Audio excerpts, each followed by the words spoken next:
You're listening to Ecto Portal, a journey into the unknown with Anthony Anderson and Verna Wilson. I hope that you are seated comfortably with the light turned down and the curtains drawn.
Hello and welcome once again to Ecto Portal, a journey into the unknown, the mysterious,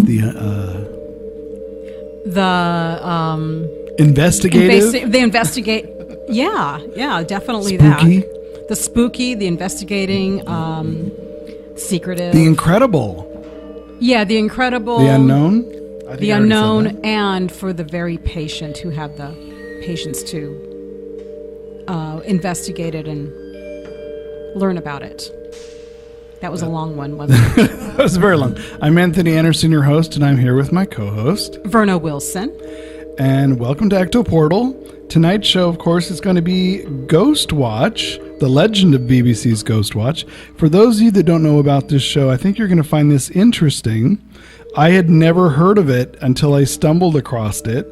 An interesting, pioneering television show, I think, produced in 1992 by the BBC on Halloween night.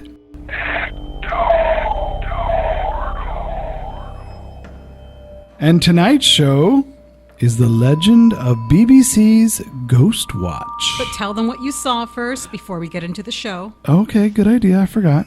So during the paranormal news, when Verna was reading her last article, I'm looking right at her, and to my left is another window in this studio to an office, but it shows a reflection of the studio to my right, which is a window separating the two studios, and you can look through the window and see the other studio. I saw in the reflection on my left, in the corner of my eye, somebody literally walk across the window, so it would be the reflection of the actual studio to my right. I look over in the studio and I thought, oh, who's in there? There's nobody in there tonight. There's nobody but us right now in the station. So I thought, wow. And it kind of gave me goose pimples, and I got kind of cold chills as she was finishing the article, but I didn't want to interrupt you. And then I looked up at him, and I looked up at him, and he's kind of standing there, and he's kind of sitting there, not standing there. He's sitting there, and I thought, what is it? And then he finally told me during the break. Yeah, well, I didn't want to interrupt her. I don't like to interrupt you when you're at the end of the article. No, but I noticed something was amiss because I looked up and I was like, what's going on? Yeah, I was like, wow, what was that? That was pretty crazy. Yeah, and that, I think people have reported seeing a male figure walk past this office before. Yeah, so that, I mean, when nobody's around. Yep. So this is not, it seems to happen when we're around, though. Yeah, and it's not even a TV show.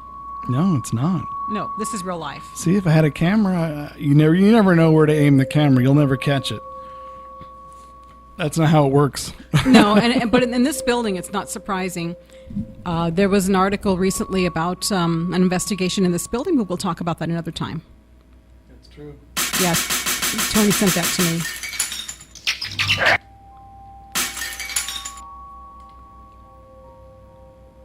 Sorry, that's just me playing. We're just getting some technical things straight, folks. Oh, that's weird. Sorry, technical difficulty.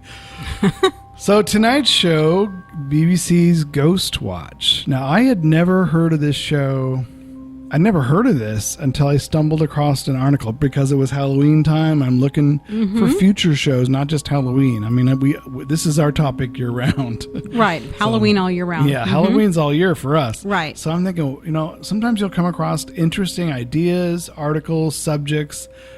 They're paranormal in some regards. And I think, that might make a good show. We've run past our subjects past each other all the time. All the Would time. that be a good show? Would that be a good show? Is it paranormal? And a lot of them have to do with media. They do. Yeah. So I was surprised to stumble across this show, which aired years ago. This is 1992 on Halloween night on BBC. Now, it premiered, I think, at 9:25 at night. And they call it the watershed hour in England. That after 9 is the watershed hour. So your kids should be in bed. That started at that time on purpose. Adult viewers. Right. Adult and probably older teens could watch it and not have a problem. Yeah. So what it was, it's a live paranormal investigation of a single parent family, the mother and her 2 daughters, in Fox Hill Drive. And what's interesting, in let's see, the North Holt, Northwest London. And it was a live investigation. They had actually an on-location crew. They had Craig Charles everyone knows from BBC's Red Dwarf. He was the host on a location. Mm-hmm. And they had another host with him, a woman. And then they had the live in-studio segments, when they would cut back and forth between Michael Parkinson, who was the host of the show, in the studio, and he had an expert who had done a lot of investigation on this case prior to in the studio to talk about the investigation as it unfolded, if it unfolded, because it's live. Right. And she would talk about evidence she collected, tests they had done, and all that kind of thing. So if you tuned in late, because if you started the very start of the show, it says the name of the show, and I swear it's like 5 seconds. It says who the actors are in the show, and then it goes to black, and it comes up on Michael Parkinson in the studio. So if you didn't see that quick flash exactly when it started, remember there's no commercial right. Then breaks. you would think it's completely a reality show, and there's no acting or any. But at type of 92. script. There wasn't really any There reality wasn't shows. hardly any, no. Especially paranormal reality shows. Those came a lot later after other reality shows. Yeah. And in fact, the most famous show over there, I think Most Haunted, was 2002. So we're talking 10 years later. Yeah. So this show... There was nothing like it on TV. No. In fact, it was 8 years before the U.S. aired Scariest Places on Earth. 10 years before the UK began airing Most Haunted, 12 years before Ghost Hunters, and 14 years before Ghost Adventures. Now, what about the American TV show Strange Universe? Didn't they cover things like that around that time? That was like 96, 97. That was okay, later. maybe it was a couple years later then. Yeah. But if you think about what this show stands for, now, I mean, if you've seen it before, you know what we're talking about. If you haven't seen it before, it's like 90 minutes long. It's an interesting piece because it's a drama. It was written entirely as a drama. It's fictional. The actors are playing this family that's being investigated live in the house. The host, Michael Parkinson, was a legit news reporting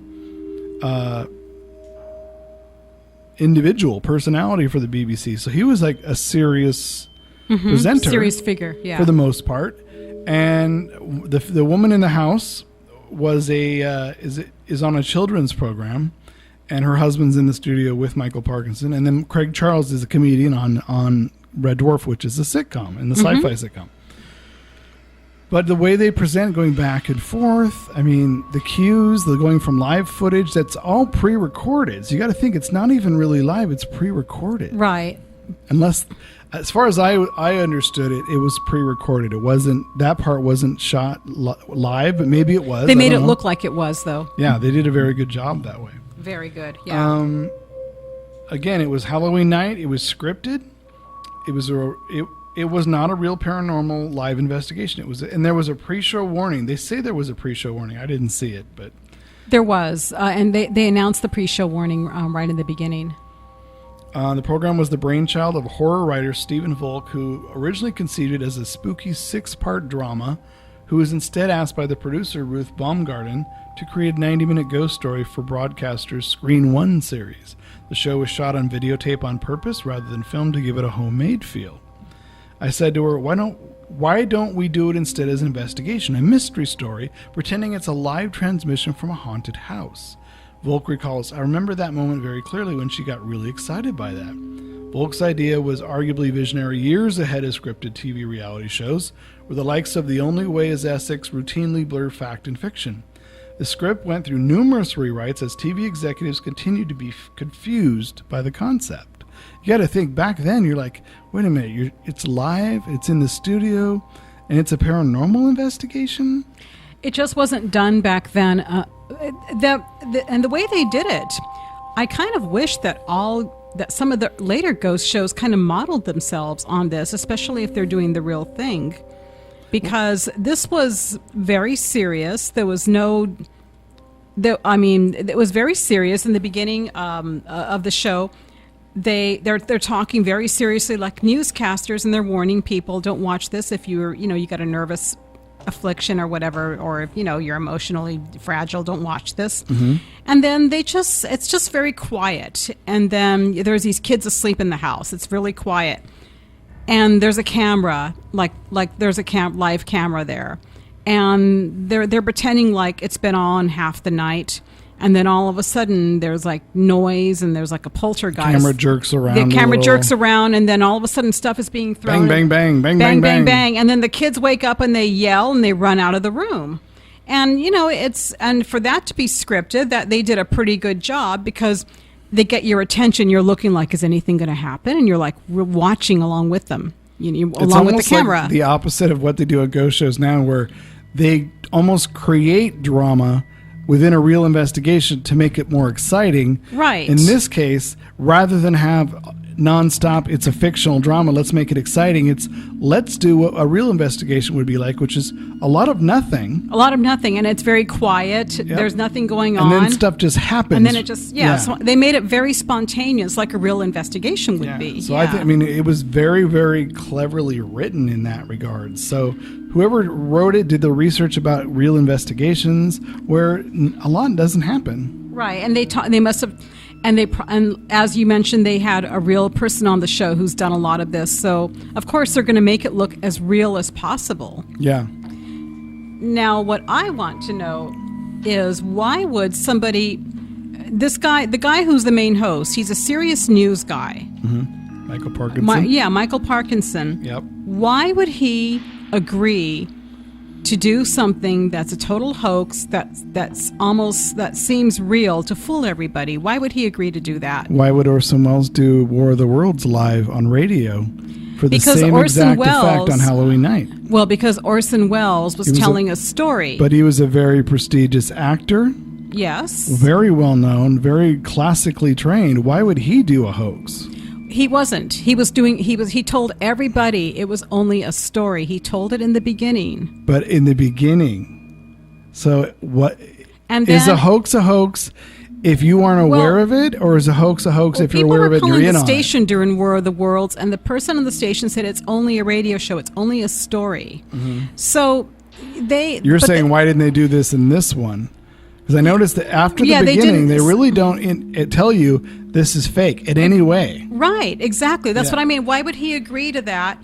And then everybody finding out it's a total fake. It's... Well, maybe think about it. For what he does, it's kind of cool. This is something he would never do. It is cool, but he would never do it, right?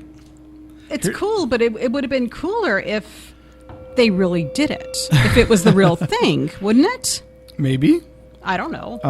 So alongside him was the popular children's presenter Sarah Green. She was in the house, and her husband, TV radio host Mike Smith. So he was a TV radio host. Yeah. It was offered to Sarah originally, and I guess he looked over his shoulder and said, "Can I be in it too?" And they thought that's kind of a nice thing. But it was groundbreaking television in many ways, because of the infrared heat-seeking camera used to spot ghost activity to the pixelation of an interviewee's face. The production team wanted it to look realistic. Therefore, before transmission, the program was featured on the cover of the Radio Times, which is like our TV guide, inside which explained it was a drama, but not everyone read the Radio Times. And when Ghostwatch aired at 9:25 p.m., there were consequences the corporation BBC had not foreseen ahead of time. There were a lot of consequences because people weren't used to this kind of thing. Think about it. In America, we have commercials. Well, they even have commercials on ITV and other satellite stations in the UK. You probably would have had a disclaimer when you went to a commercial or you came back from a commercial. But being this is BBC, there are no commercials. So there is no place to put that disclaimer ad unless you ran it across the bottom. Honestly, the more reading I did on this, it sounded like the BBC said 90 minutes live. It's Halloween. Have fun. They didn't really care. They didn't really think it was going to turn into anything that has consequences. Not at all. I don't think they even They think thought people about aren't going to it. believe it. Well, they think people aren't going to believe it. They're not going to be fooled by this. No, in fact, what's interesting is if you really watch the show, the creators actually went to great lengths. They actually inserted frames of this ghost figure, which they call pipes in the show because of the banging. Sounded like banging on pipes in the house. I so the remember kids that, call them pipes. They inserted it in the bedroom in the corner for a few frames. And also in the studio when Michael Parkinson and the expert are examining the audio evidence of one of the recordings of the daughter from her previous investigation, talking really strangely like she's possessed. They have someone walk out of the shadows in the distance behind her, and you see a white profile of his face. They cut away, and he's gone. Well, they also So I should warn look people for about that. the voices too. They warn people about the voices before they come on, like some of the voices they captured that were kind of demonic sounding. They said now Disturbing. this is very disturbing. So please, they said, walk out of the room, put your kids to bed, or whatever they said. So then they play those voices, and you hear, and as you heard in the commercial, the presenter is going, stop it. She's like actually scolding the voice, like it's like she's scolding a ghost. Yeah, and that she tried to make it as realistic as possible, where she's saying, stop it, you're disturbing. I thought the mother did really well. Whoever played the mother, I thought she did a really good job. Yeah, she did a good job because she wasn't like joking. She was like kind of traumatized by it, and she kept it the whole show. Yeah, she acted like she was really freaked out by everything, and the kids did too. And I mean, I thought to myself, well, if a house was that haunted and your kids were there, you would think the family would think about moving after a while, but who knows? Well, they talk about that in there too. She tried. Remember, they wouldn't. Oh yeah, they wouldn't they move her. did. I forgot they did say that. Didn't say they really believed her.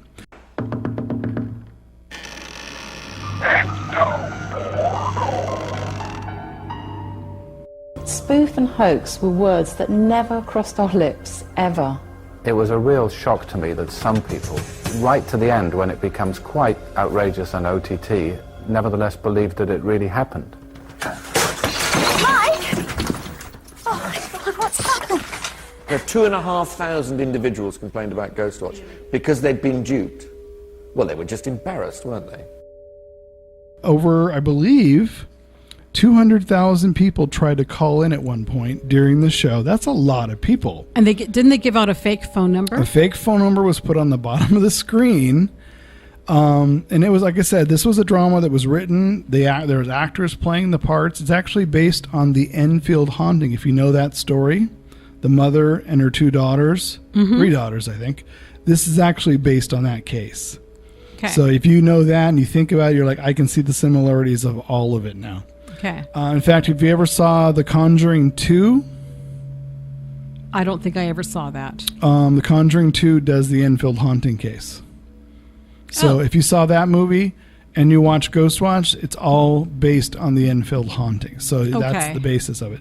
Now, the reaction to this program after it aired, I guess the Martin Denham, who I think was autistic, he actually had died afterwards. They were sitting down, his family, April and Percy Denham, were sitting down to watch the program with their sons Martin, 18, and Gavin, 14. They recalled how the older son became more and more agitated throughout the broadcast. He sort of curled up while watching it, and they asked if he was all right, and he seemed hypnotized by it.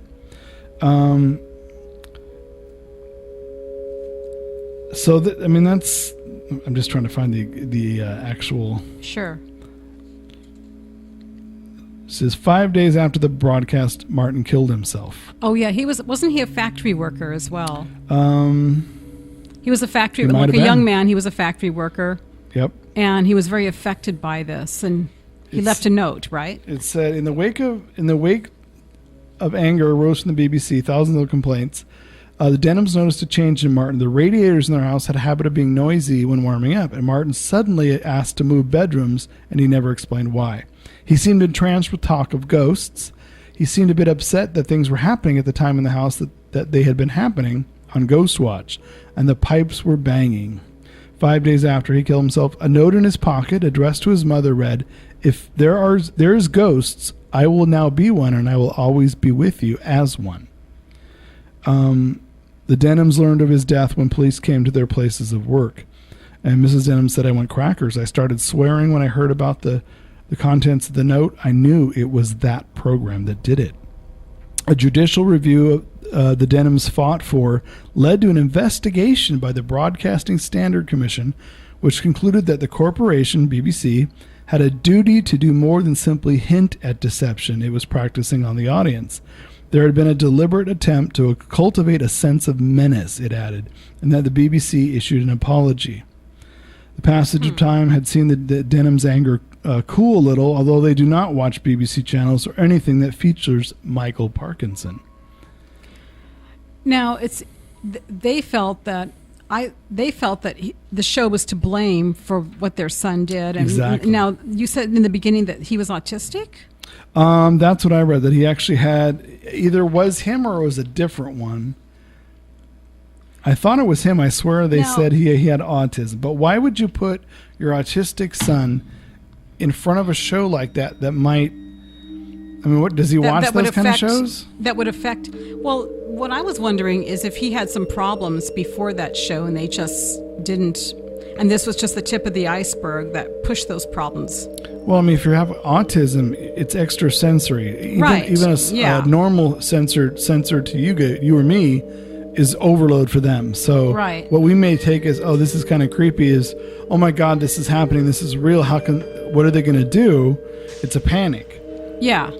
So if your child does that, why would you let them watch Why this? would you let them Why would you expose them to that? Yeah. So the fact that they blame the BBC for his death, I don't know. Yeah, that's you would think that that's kind of pointing the finger, but I don't know. But who knows? Maybe there were problems before that, and this just sort of pushed the problems to the edge. Yep. The screenwriter Volk declined to comment on Martin's death out of respect for the family, but he says he expected a very different reaction from the viewers. He said, "I think it was 11 million that saw it, and you can't think of all those people as individuals." He said, I was, I guess, writing for myself, aged between 12 and 14, and thought of watching and thinking, well, this is interesting. I don't believe it, but I get this as a drama done in a certain way. That's the basis on which I thought most people would see it. There like was a horror show. Yeah. Nothing real. It's No. just all creepy little fun. Yeah, right. This was a vast span of different reactions to it, from people who didn't believe it for a second and people who believed it all the way through, and everything in between.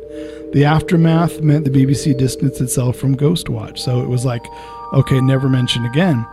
Volk says he would like to have explained his intentions as a writer with the broadcaster far sooner than the DVD came out, which did come out. You can still get it on amazon.co.uk. He says, I think if the BBC had maybe not shut it down so completely, there might not have been an attempt to have a conversation about it. However, when 12-year-old viewers saw it for the first time 10 years later, in conjunction with the emergence of the internet, they started to discuss the program. Now, didn't he also say that some children were traumatized by it and they had post-traumatic stress disorder? Yeah, well, they have they wouldn't go to sleep. They wouldn't sleep at night. They had therapy. He said 11 million people saw it. Interestingly enough, I thought this was interesting. I hadn't heard this. On June 27th, 1995, so 3 years later, they ruled that the producers of Ghostwatch had deliberately set out to create menace. The BBC knew full ahead of time it was a scripted mockumentary airing on Halloween night, so they were fully aware of what it was. Mm-hmm.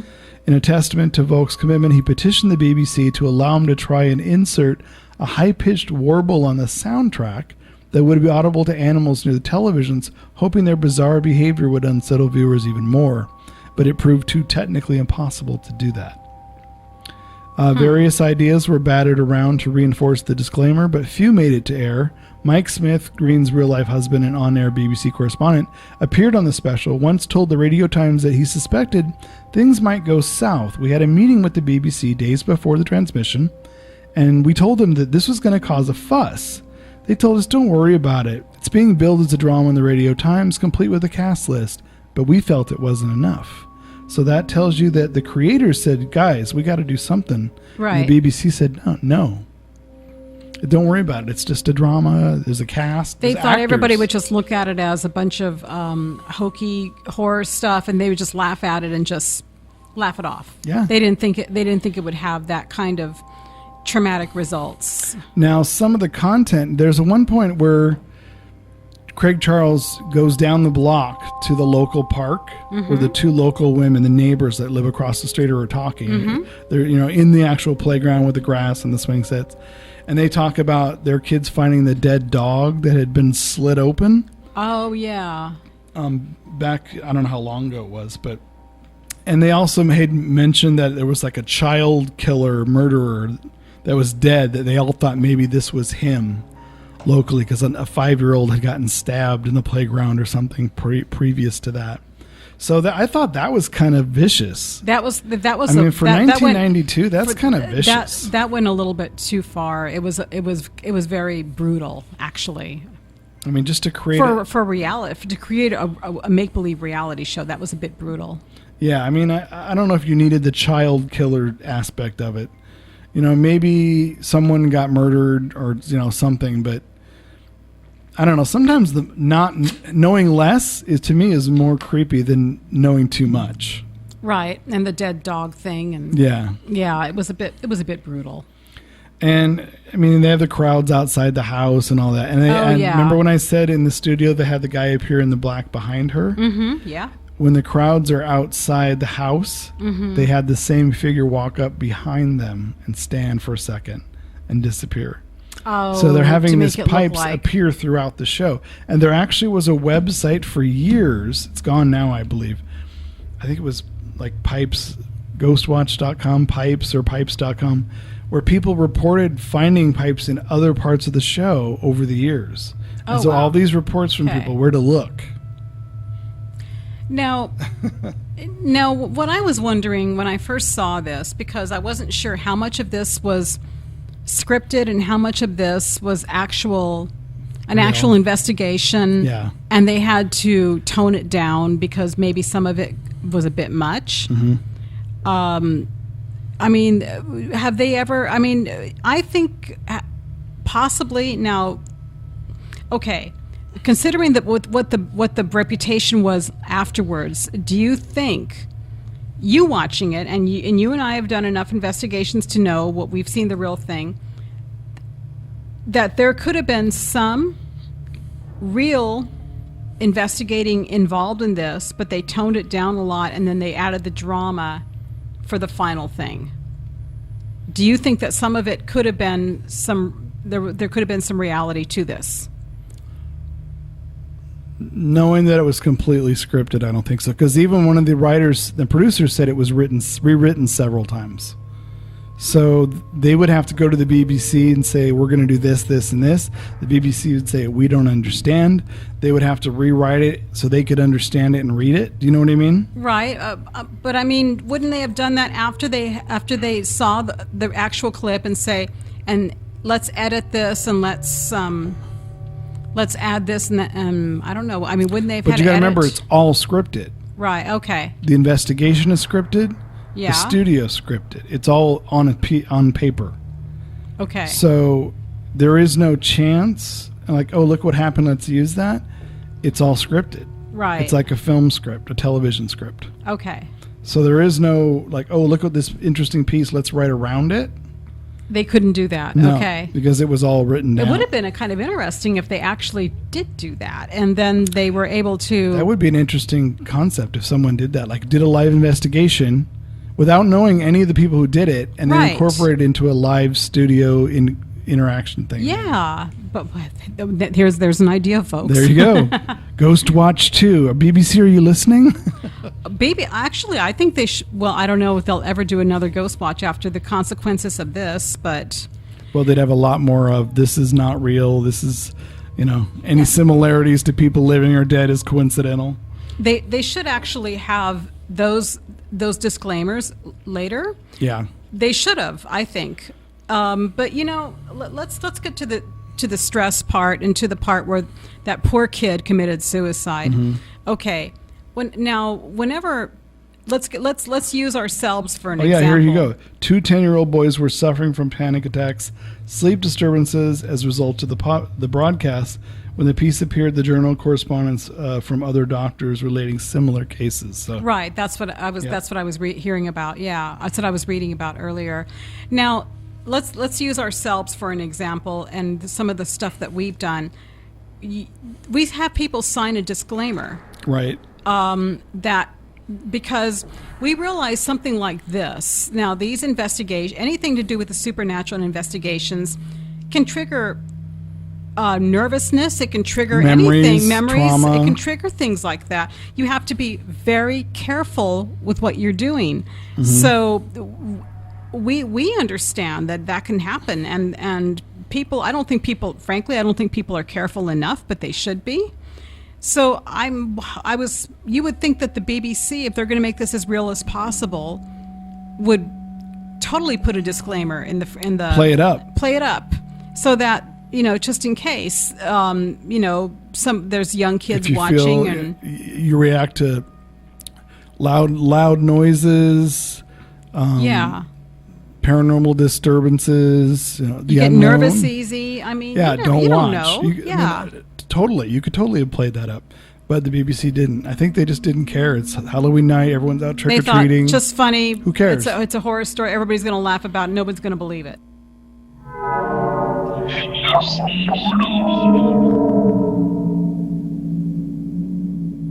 Ruth Baumgarten, you meant to fool people, though, didn't you? I mean, the whole piece wouldn't have worked unless people were taken in. No, we never meant to fool the audience. We meant to create a good ghost story for Halloween. We wrote a screenplay, we rewrote it countless times, we invented this family, and we thought this would be the ideal contemporary setting for a modern ghost story. But you didn't use actors, you used factual presenters. You meant people to be deceived. We billed it as drama, and we surrounded the factual presenters with actors who had appeared that very week in some of the most popular programs on television, like Casualty, in commercials, so that we felt that apart from really making sure that every possible way, short of having arrows inside the program, was taken to tell the audience that this is drama.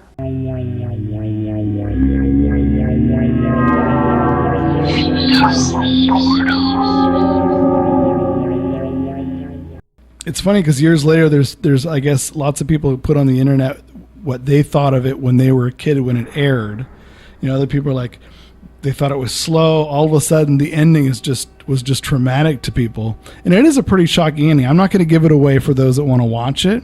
No, that would be a spoiler alert. But it's yeah, kinda you really cool. should go to YouTube and watch the whole thing. And even the very ending, which happens to Michael Parkinson in the studio, I thought was kind of weird too, but it's kind of cool. We kind of wish that the later ghost shows would model themselves to be as realistic as this, because it's more. We feel it's more. It would make it more interesting if there was not a whole lot going on, and then all of a sudden, something realistic happens. I mean, I think it would make the shows more interesting if they would just model the real thing after this. See, if you condition, a lot of these shows have conditioned their audience to, they've made trumped up excitement for a commercial break. Like, what was that? And oh my God, what's near you? Did you just see that? And you come back from a commercial and it's like, and they continue on like it didn't happen. Yeah. You're pumping up audiences to see something so bad that I'm imagining on some of these shows, after so many years, you have to start producing something dramatic or exciting. And I've heard some of these shows, Ghosts of Shepperton is a recent one that's airing, where they found out by talking to the locals, the newspapers, the investigators came in, had the history of a location, decided the location was too small, took the history and went to another building and applied it to that for the show. Oh, that's just... And now they're claiming we never did that, and the whole town is like kind of over it. They're like, yeah, they did. They're all fake. This whole show's fake. So it's kind of damaged it. That gives it a bad light. Of course it gives it a bad light. It's like, what? But then again, you know what? This is how I look at it now, and I know a lot of people in the ghost hunting paranormal fields feel the same way. Yes. If you're really into the paranormal and as an investigator, those are entertaining shows. As long as you know they're entertainment. It's all entertainment, yeah. That it's not a real investigation, I'm okay with it. And people who are watching these shows who aren't investigators, who want to become, they expect all this dramatic stuff to happen on their first case. And they get disillusioned by it really quickly. I mean, disillusioned if that's what they want to happen really quickly, and they realize it's a very different... It has a very different outcome. There's a lot of waiting. There's a lot of sitting around. A lot of waiting, sitting around, being quiet. And that's what Ghostwatch, I thought, achieved, is for most of the show, nothing really happened. They sat around and talked about what had happened, and the mother and stuff would explain things as they happened. The kids would explain their perspective on what happened. Yeah. And it wasn't really until towards the end that something really happened. So it built it really slowly. And if you ever run a real investigation, sometimes something doesn't happen till the end of the night. Sometimes it happens in the beginning and nothing else happens afterward. Sometimes even the next morning when you're over it, exactly. and you're just getting ready to leave and you're putting stuff away, and or all you of a find sudden, your footage and evidence when you get home. You're like, I didn't even know this happened. Look at this. Right. You have to be prepared for the unexpected, and you have to be very patient. You do. I know that with Ghostwatch, someone did a documentary in 2008. Made a documentary called Ghostwatch Behind the Curtains, and I think it was more about the phenomena of the show, the aftermath, the whole story, people's recollections of when they were a kid and they watched it. And I think they interviewed like Michael Parkinson and a few of the others. I couldn't find it online anymore, so I don't know if it's available. It was a video release, there was a website, but it's gone, because now it's almost 10 years later. So I don't know. You might be able to find it if you look online and look really hard. I didn't find it on YouTube, but I would like to see that documentary because I would as well. Just out of curiosity. BBC has never repeated it. Some of the highest ratings they've ever had were for that show. I'd love to have the ex-hosts on this show as guests. Is Michael Parkinson still alive? That's a better question. But some of the other presenters that were on the show. Yeah. They would be great, but they're in England. I don't know how that's going to work for us. No, but if it does work, that would actually be a good... If we could swing that, yeah, I would love that. Yeah, it'd be great. Then they can tell their version of things, and we could send them a copy of this show.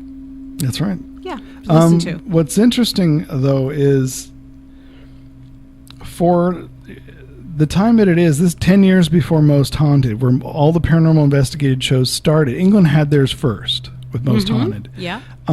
It's gotten silly over the years since then, like all the other shows. They start out with good intentions, and nowadays they just go right for the dramatic and silly. So they have some more shows, but they got more dramatic and more made for TV. And we were talking about how I think the producers in the actual stations probably pressure these guys to make these shows more spooky. Yeah, I'm sure. Pull the audience in more, throw something in there, even if it's not real, or make them think something's there and then come back and it's not. You're just baiting them, basically. Yeah, to the point where it just becomes drama and maybe very little real phenomena, whatever you call it. Yeah. So how ironic, the actual drama of Ghostwatch, written as a drama, was actually more realistic than all the non-written ghost hunting reality shows we have today. Right. It's very true. That's one of the things I noticed when I first watched this. I thought, they made this really realistic because a lot of this stuff really does happen. I mean, I was impressed. I was like, wow. I thought either these people went to a lot of investigations and carbon copied it, or they edited it down. They made it very realistic. Just they really did good did. research, I think. Very good research.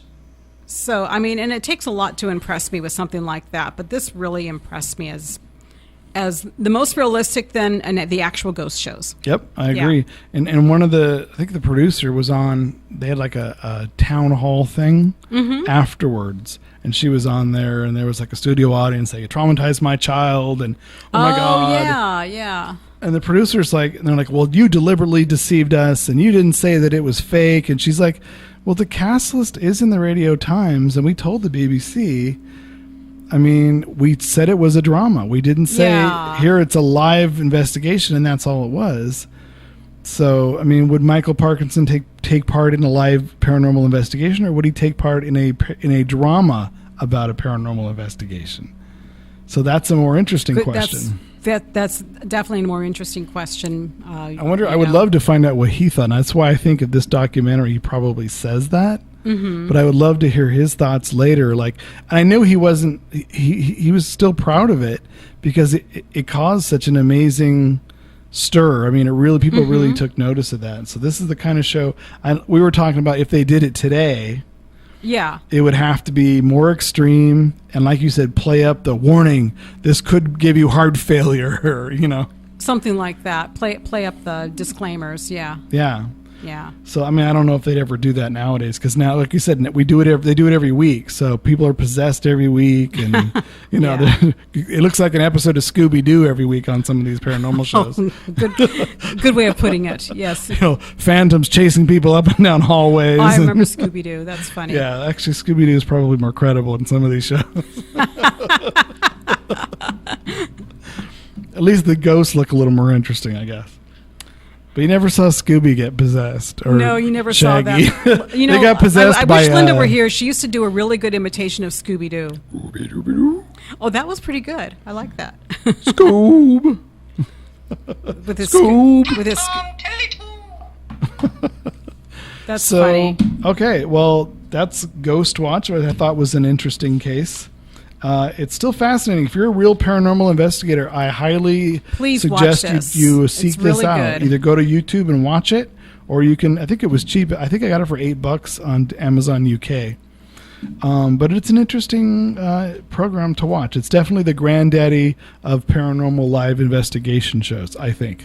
And for those who really want to find out what a real investigation is like, this can kind of give you an idea, really. Mm-hmm. Even if it is scripted and acted, it gives you an idea what the real thing's like. I mean, probably less camera crew, less all the lights on. Right. But the intent of the history, talking about it, the psychological profiles, the interviews with the people. Right. That's the kind of stuff that would happen. All right, folks. We'll see you next week. Bye. Bye.